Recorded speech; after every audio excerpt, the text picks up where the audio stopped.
सबसे पहला नियम एकादशी व्रत का सबसे पहला नियम है कि आप जिस दिन व्रत करो उसके एक दिन पहले भक्ति का संचार इस हृदय में कर लो।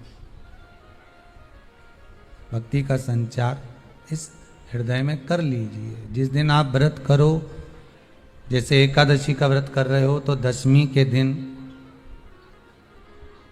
शाम का समय जब आवे, रात्रि जब होने लगे, शाम का समय आवे और रात्रि का आप जब भोजन ग्रहण करो तो उस भोजन में कोई ऐसा पदार्थ ग्रहण मत करिए जिस पदार्थ के कारण आपकी एकादशी बिगड़ जाए।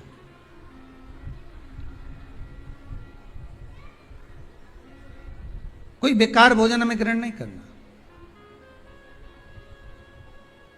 श्रेष्ठ भोजन ग्रहण करिए दशमी के दिन। और एकादशी का दूसरा नियम बहुत ध्यान से सुनिएगा। जिस दिन आपकी एकादशी का व्रत हो उस दिन प्रयास करिएगा कि अपने हाथ से किसी भी वृक्ष की कोई पत्ती टूटे ना। अपने हाथ से किसी भी वृक्ष की, पौधे की, किसी भी वृक्ष की पत्ती अपने हाथ से ना टूटे। बहुत ध्यान दीजिएगा महाराज। एकादशी का ये दूसरा नियम है कि अपने हाथ से किसी पौधे की, किसी वृक्ष की, किसी डाली की कोई पत्ती टूटे ना, कोई पत्ती ना टूटे, इसका प्रयास करिए।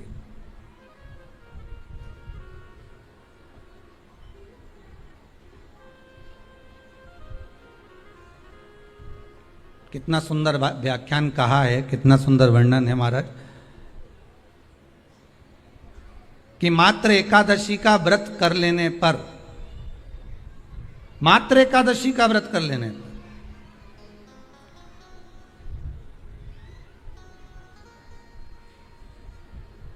जो पूर्व में किया गया हमारा पाप कर्म है, हमने किसी जीव की हत्या करी है, हमने किसी को कष्ट प्रदान करा है, हमने किसी को अपशब्द कहा है, हमने किसी को ताने दिए, हमने किसी को आड़ा टेढ़ा कहा है, हमने किसी को गालियां दे दी है, मात्र एकादशी का व्रत ही कर लेने पर ये सारे जो दोष हैं वो समाप्त हो जाते हैं।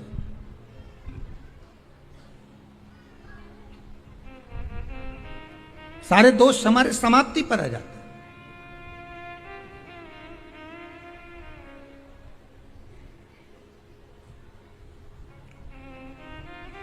अब एक विचार करिएगा थोड़ा सा अपने मन में, अपने चित्त में, अपनी वृत्ति में एक बात उतारिएगा। एक अपने मन में एक बात को उतार कर रखिएगा कि आप अपने पाप को, अपने पाप कर्म को जिस दिन छिन्न करने वाले हो, समाप्त करने वाले हो, अपने पाप को आप जिस दिन समाप्ति पर लेकर जा रहे हो तो उसके एक दिन पहले आपको प्रसन्नता होना चाहिए कि नहीं होना चाहिए कि कल मेरा पाप कटने वाला है, कल मेरा पाप समाप्त होने वाला है। जो मैंने पाप कर्म करा है वो समाप्त होगा, जो मैंने पाप कर्म करा है वो कल समाप्त हो जाएगा। तो एक दिन पहले आपके चेहरे पर प्रसन्नता हो कि ना हो।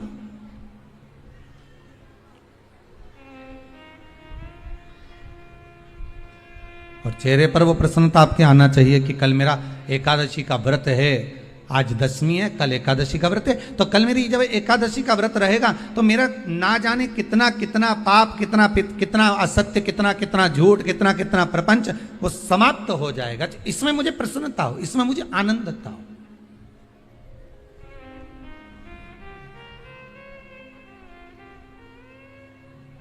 तो क्या कहा गया कि प्रयास करिएगा कि एकादशी के दिन कोई वृक्ष की, कोई डाली की, कोई कोपल की कोई पत्ती ना तोड़ी जाए। क्यों? तो कहा अगर उस पत्ती को हम तोड़ देते हैं, वृक्ष की पत्ती को या क्यारे में लगी हुई कोई डाली की पत्ती को हम तोड़ देते हैं तो एकादशी का पुण्य फल प्राप्त नहीं होता, एकादशी का कोई फल हमारे खाते में नहीं जाता, पुण्य फल प्राप्त। अब फिर भले तुम चाहे तुमने मोरधन खाया हो, चाहे तुमने फिर चिप्स खाई हो, चाहे तुमने फिर व्रत का कितना ही सामान खा गए हो और तुमने सोचा कि आज मेरी एकादशी है, तो फिर उसका कोई फल प्राप्त नहीं है, उसका कोई सुख प्राप्त नहीं है आपको, फिर उसका कोई आनंद प्राप्त नहीं है आपको, फिर उसमें कोई आनंद की अनुभूति आपको नहीं मिल रही है। बहुत ध्यान से आज की कथा सुनना कि एकादशी का आपसे आपके बच्चे पूछेंगे, मम्मी हम भगवान विष्णु का दर्शन करते हैं, हम राम जी का दर्शन करते हैं, हम कृष्ण भगवान का दर्शन करते हैं, हम भवानी माता का दर्शन करते हैं, हम शंकर जी का दर्शन करते हैं, हम सारे देवी देवताओं का दर्शन करते हैं, पर ये एकादशी माता तो कभी नजर ही नहीं आती। पूछेंगे कि नहीं पूछेंगे कि तुम जिस एकादशी का व्रत करते हो, इनका जन्म कहां से हुआ, कहां जन्मी थी? एकादशी की जन्मस्थली कहां है? भाई भगवान कृष्ण की जन्मस्थली तो मथुरा है, श्री राम जी महाराज की जन्मस्थली बोल दो जम के अयोध्या है।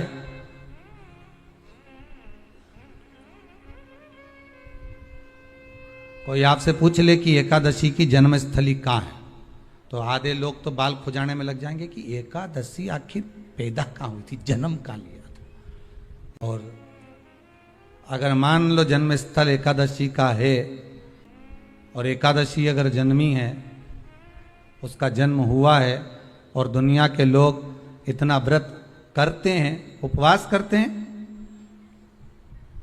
तो फिर इसका जन्म स्थल कहां होगा? तो कहा इसका जो जन्म स्थल है वो बद्रीनाथ। कहां पर है?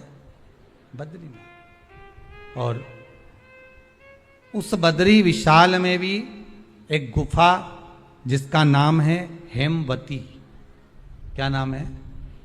हेमवती। उस गुफा में एकादशी का जन्म स्थल है। बद्री विशाल में हेमवती गुफा, जो 12 योजन अंदर प्रवेश करने जितनी है, 12 योजन की गुफा के अंदर, हेमवती के अंदर एकादशी का प्रागट्य हुआ था, एकादशी का जन्म हुआ था।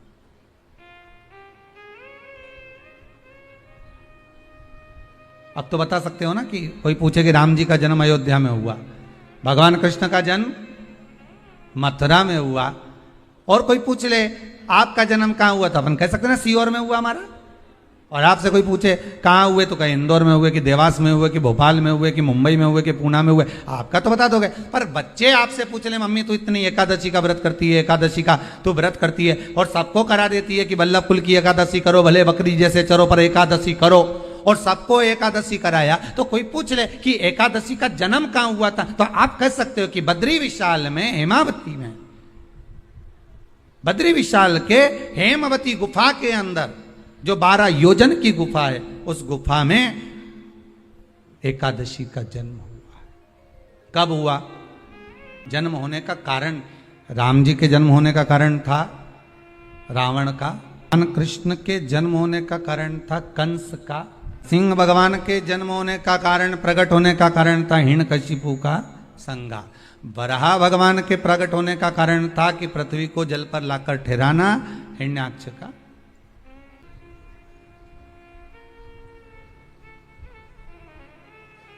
इसके जन्म का कारण क्या है? तो कहा इसके जन्म का केवल एक कारण है। में अब एक और बात का बहुत ध्यान दीजिएगा महाराज, सतयुग एक बार नहीं हुआ कि तुम सोचो कि सतयुग के बाद में द्वापर, त्रेता आ गया, त्रेता के बाद द्वापर आ गया, द्वापर के बाद कलयुग आ।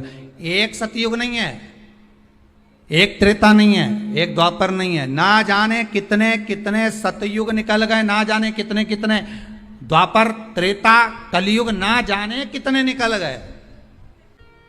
और आप और हम जैसे भी इस पृथ्वी पर ना जाने कितने, अरे जम के तो बोलो, निकल गए। पृथ्वी वहीं की वहीं है, जिस मकान में रहते हो वो मकान भी वहीं की वहीं है, बस कभी कभी एकदम प्लाट हो जाता है, फिर उस पर वापिस बन जाता है, फिर क्लीन, फिर बन गया, फिर क्लीन, फिर बन गया। ना जाने कितने कितने कितने कितने जन्म हम ले चुके हैं, और हमारे भी आगे का जन्म कितने जन्म होते रहेंगे। जमीन वहीं की वहीं रह जाएगी और अपन चले जाएंगे। बस वो जगह वहीं रह गई। जो पहले परदादाजी की थी दादाजी को मिल गई, दादाजी की थी पिताजी को मिल गई, पिताजी की थी उनके बेटे को मिल गई, उनके बेटे से उनको बेटों को मिल गई। मिलते मिलते मिलते मिलते कब वो जमीन भी बिक गई समय की अवस्था में, फिर दूसरे की हो गई। और हम सोच कर रह गए कि ये हमारा है, हम इसके लिए लड़ाई करें, झगड़ा करें। हम केवल इस जमीन के लिए, जरा सी प्रॉपर्टी के लिए अदालत में खड़े, अपना समय बर्बाद कर दिया। और जो पाना था वो छोड़ दिया, पाना था वो छोड़ दिया हम। असली रजिस्ट्री तो ये शिव महापुराण की कथा है, जिसमें बैठकर आप 3 घंटा भगवान की भक्ति को जो धारण कर रहे हो, 3 घंटा जो भगवान की कथा को आप श्रवण कर रहे हो, 3 घंटा जो भगवान की भक्ति में आप डूबे हुए हो, 3 घंटा जो भगवत स्मरण में आप लगे हुए हो, बस यही असली रजिस्ट्री है, यही वहां काम आने वाली है। इसके सिवाय कुछ काम नहीं आएगा। धन दौलत माल खजाना सब पड़ा की पड़ा रह जाना, सब धरा की धरा। वो एक आप लोग स्मरण करते होंगे, सज धज के जिस दिन, सज के जिस दिन मौत की शहजादी आएगी, न सोना काम आएगा न चांदी आएगा, में धरा की धरा रह जाएगा। लाकर में पड़ा की पड़ा रह जाएगा। है अलमारी में धरा की, कपड़े भी सारे घड़ी बने की बने रहे, कपड़े भी धरे की धरे रह गए और सब पड़ा रह गया। कि छोटा सा तू कितने बड़े अरमान हैं तेरे, मट्टी का तो सोने जैसे मान है तेरे, मट्टी की काया एक दिन मट्टी मिल जाएगी, न सोना काम आएगा न चांदी आएगी, न सोना काम आएगा न चांदी आएगी। सज धज के जिस दिन मौत की शहजादी आएगी, ना सोना काम आएगा ना चांदी आएगी, ना सोना काम आएगा ना चांदी आएगी। सब पड़ा रह जाएगा, धरा की धरा रह जाएगा, सब पड़ा की पड़ा रह गया, जीव चला गया। एकादशी और द्वादशी इन तीन तिथियों पर एक रोटी में थोड़ा सा मीठा रखकर सोमक पितृ का नाम लेकर यदि गाय को खिला दिया जाता है, तो अगर कोई पूर्वज प्रेत योनि में भी पड़ा हुआ होता है, भटक रहा होता है, जिसको पिंड नहीं मिला, जो अचानक मर गया होता है, अधोगति में चले गया होता है, उस जीव की मुक्ति दशमी, एकादशी और द्वादशी तीन दिन सोमक पितृ का नाम लेकर रोटी में पूरी में मीठा रखकर अगर गाय को खिला दिया जाता है ये 3 दिन तक, तो वो पितृ कभी भटकते नहीं है, उनको मुक्ति प्राप्त हो जाती है मोक्ष में। एकादशी है कौन, क्यों इसकी इतनी प्रधानता है, क्यों इसकी पुण्यता है, ऐसा क्या है एकादशी में जो इसकी पुण्यता मानी जाए? कौन है ये जो भगवान नारायण तक एकादशी का व्रत करते हैं? सुभद्रा जी को भगवान जगन्नाथ ने, जगदीश ने एकादशी का व्रत कराया था। बद्रीनारायण भगवान को माता लक्ष्मी ने एकादशी का व्रत कराया था। क्यों? चंद्रायण एकादशी व्रत की माता। एकादशी है कौन? तो कहा जिसको व्रत करने पर भगवान नारायण भी जिसका व्रत करते हो, भगवान माता लक्ष्मी जिसका व्रत करती हो, वो एकादशी है कौन? तो शास्त्र वर्णन करता है महाराज, स्कंद पुराण का सुंदर चातुर्मास्य खंड के अंतर्गत वर्णन आया है महाराज। एक बार भगवान विष्णु आनंद में विराजमान थे, पद्मावती और माता लक्ष्मी दोनों उनके पास में विराजी हुई थी। भगवान लक्ष्मी और पद्मावती दोनों बैठी, एक सिर के पास एक चरण के पास। कुछ समय बाद वहीं पर ब्रह्मदेव का आगमन हुआ और ब्रह्मा जी आगमन पाकर भगवान नारायण पद्मावती से लगकर उठे और उठकर लक्ष्मी की ओर झुके। झुकने पर इन तीनों के समागम से भगवान नारायण के हृदय चित्त से एक कन्या प्रकट हो गई। उस कन्या का नाम एका था। क्या नाम था? एका। अब 10 उसके गुण इतने प्रबल थे, वो 10 गुण उसके बड़े प्रबल थे कि वो एका जिसको निहारती थी उसको संपदावान बना देती थी, जिसको देख लेती थी उसके जीवन में वो आनंद की अनुभूतियां करा देती थी। एका जिस मार्ग से जाती थी उस मार्ग के द्वार खोल देती थी। एका का पुण्य इतना पुण्य प्रखर। पद्मावती और लक्ष्मी ने कहा, महाराज ये बेटी आपके द्वारा निर्मित हुई है, इसका कन्यादान करना चाहिए। हमारे यहाँ हिंदू धर्म में रीति है, जिस दिन कन्यादान करा जाता है उस दिन व्रत रखा जाता है। अब आजकल रखते कि नहीं रखते हो मालूम नहीं, और कन्यादान करते समय व्रत रखा जाता है। व्रत रख श्री शिवाय नमः। एकादशी के दिन कभी कभी तुम बद्रीनाथ चले जाओ, एकादशी के दिन तुम द्वारका चले जाओ, एकादशी के दिन तुम तिरुपति चले जाओ, एकादशी के दिन तुम जगन्नाथ चले जाओ, एकादशी के दिन तुम्हारी मर्जी पड़े भगवान के किसी धाम में चले जाओ और भगवान को भोग लगाओ और उनकी थाली को झांक कर देखना, उसमें चावल जरूर मिलेगा। उसमें ऐसा नहीं है कि चावल नहीं मिलेगा। बद्री नारायण में भगवान को चावल का भोग लगा हुआ मिलेगा, द्वारका में चावल का भोग लगा हुआ मिलेगा, आपको जगन्नाथ में चावल का भोग लगा हुआ मिलेगा, तिरुपति में मिलेगा, द्वारकाधीश में मिलेगा, नाथद्वारा में मिलेगा, सांवरिया सेठ में मिलेगा, काकरोली जी में मिलेगा। आप जहां जाओगे वहां पर एकादशी के दिन भगवान को चावल आएगा, क्योंकि भगवान के लिए परहेज नहीं है।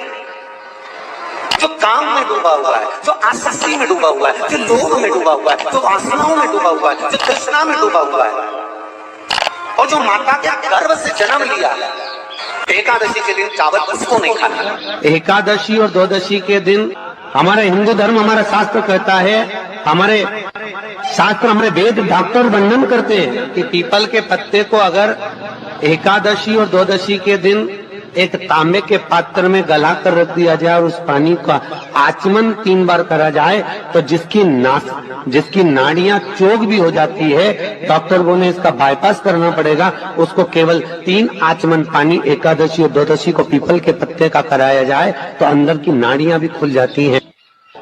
भगवान का एक नाम है अघोर। ब्रह्मा जी को दर्शन दिया, अघोर मतलब सिद्ध नाम। और बहुत ध्यान से सुनना भाई, बहुत प्रयास कर लिया आपने, कामना सिद्ध नहीं हो रही। 1 लोटा जल, एक जल का पात्र लीजिए, उस जल के पात्र को लेकर उसमें थोड़ा सा लाल चंदन डालकर बेलपत्री के वृक्ष के नीचे और देवादिदेव महादेव को चढ़ाना प्रारंभ करें। उसके बाद में 1 लोटा जल स्वच्छ फिर शिव जी को श्री शिवाय नमस्तुभ्यं हम बोलकर आपकी कामना कहकर भगवान शिव पर अघोरेश्वर महादेव का नाम लेकर आप चढ़ाना प्रारंभ करिए। बाबा आपका कार्य 3 महीने के अंदर पूर्ण कर देगा। सबने स्वीकार किया। मांग तुझे क्या चाहिए। एकादशी ने भगवान विष्णु से कहा, नाथ प्रभु वर दे दो, मृत्यु लोक में जो मनुष्य मेरा व्रत करेगा, चाहे जलचर, थलचर, वायुचर या सांसारिक मनुष्य, मेरा अगर एकादशी का व्रत करेगा, प्रभु उसके यहाँ धन धान्य वैभव सुख संपदा बढ़ेगी और उस जीवात्मा को नरक नहीं भोगना पड़ेगा, सीधे वैकुंठ का उसको वास मिलेगा। जब जीव आत्मा को लेकर चला जाएगा, यम के दूत जब बंदी बनाकर ले जा रहे होंगे उस जीवात्मा को, जिसके प्राण छूटे होंगे, यम के दूत जब बंदी बनाकर ले जा रहे होंगे, तब मुझे वर दो कि मैं इसका हाथ पकड़कर बेतन्नी से पार उतार कर सारे नरकों से निकालती हुई आपके धाम में लेकर आऊं। भगवान ने वर दे दिया, तथास्तु। हे एकादशी सुनो, मृत्यु लोक का मनुष्य अन्न का त्याग कर कर, क्योंकि अन्न में एकादशी के दिन पाप पुरुष रहता है, अन्न का त्याग कर कर एकादशी के दिन जो मनुष्य तुम्हारा व्रत धारण करेगा, उस व्रत को करेगा और उस व्रत को धारण करेगा, उसकी मनोकामना पूर्ण होकर वो मेरे ही धाम को जाएगा। ये तो हुआ एकादशी के जन्म की कथा। एकादशी का व्रत करती, बहुत ध्यान से सुनना आज की कथा को, शायद जिंदगी में मिली ना मिली, पर ये कथा का रिश्ता तो बहुत ध्यान से सुनना। स्कंद पुराण यहाँ तक कहती है कि इस कथा के चरित्र को जो श्रवण कर लेता है उसको 26 एकादशी करना भी नहीं पड़ती। इस एकादशी की केवल ये कथा सुनकर ही वो तर जाता है। बहुत ध्यान से सुनना इसको, कथा को। एकादशी के दिन जब आप जल शंकर को चढ़ाने तो रोज ही जाते हैं। जब एकादशी का दिन रहे और शंकर जी के मंदिर में आप जल समर्पित करें तो 3 बार मुख से स्वधा स्वधा स्वधा या स्वधा स्तोत्र का पाठ, जिसमें 12 श्लोक 2-4 हैं। पैसा तो आ रहा है पर घर में टिक नहीं रहा। डॉक्टर में, पुलिस में, एक्सीडेंट आदि में, कहीं गलत जगह पर, व्यसन में अगर पैसा जा रहा है, जुए में, मांसाहार, मदिरा पान, या कहीं आया पैसा, पैसा आने में कमी नहीं, आ रहा है पर टिक नहीं रहा, रुक नहीं रहा। कोई मांगने आ गया, दे दिया, फिर वहां से अपने पास नहीं आ रहा, अपन कह रहे हैं भैया हमारा पैसा लौटा दो, नहीं आ रहा। तो महाराज शिव महापुराण की कथा कहती है, एकादशी के दिन गंगा के जल में मात्र 7 बेलपत्री डालकर जो नंदीश्वर भगवान अर्थात जो शंकर जी के शिवलिंग के सामने नंदी होता है, उस नंदी के चरण पर गंगा का जल चढ़ाकर बेलपत्री शिव पर समर्पित कर देता है, उसके घर में रुपया रुकना चालू हो जाता है। फिर वो गलत जगह पर नहीं जाता, गलत स्थान पर वो धन जाएगा ही नहीं। आप अगर श्री शिवाय नमस्तुभ्यम का जाप कर रहे हो, प्रतिदिन आपके मुख से 11 बार 21 बार श्री शिवाय नमस्तुभ्यम मंत्र निकल रहा है, भले काम करते करते निकले। शास्त्र कहता है 1 वर्ष 11 दिन जिसके मुख से 11 बार प्रतिदिन श्री शिवाय नमस्तुभ्यम मंत्र का जाप निकलता है, वो मंत्र सिद्ध हो जाता है और उस मंत्र से वो अपने जीवन को सुखी कर सकते हैं। अभिषेक कर रहे हो, जल चढ़ा रहे हो, दूध चढ़ा रहे हो, आप पंचामृत सामग्री समर्पित कर रहे हो, आप दुनिया की सारी वस्तु भगवान को दे रहे हो, तो घी चढ़ाते समय जब घी चढ़ जाए, शंकर के शिवलिंग पर घी चढ़ गया, उसकी एक उंगली लेकर शिव मंदिर में जहां शंकर जी पिंडी पर बैठे हैं, उस जलाधारी पर जो शिवलिंग रखा हुआ है, उसके चारों तरफ उस घृत को लगा देना चाहिए अपनी कामना कर कर। महाराज शिव उसको स्वीकार करता है। जो अभिषेक आपने किया है वो अभिषेक का फल भगवान भोलेनाथ कुछ ही दिन में प्रदान कर देते हैं, मात्र उंगली फेर देने पर। घृत पात्र की उंगली जो को याद रखिए, गौदान और एकादशी। श्रीमद वल्लभाचार्य जी ने मायावत का खंडन करा था जगन्नाथपुरी में, और श्रीमद वल्लभाचार्य जी ने कहा था एकादशी मरने के बाद मत दो, एकादशी जीते जी दो। कहा था कि नहीं कहा था? जीते जी दान करिए। इसलिए जगदीश में, जगन्नाथपुरी में एकादशी उल्टी लटकी हुई है। करें अपने दर्शन।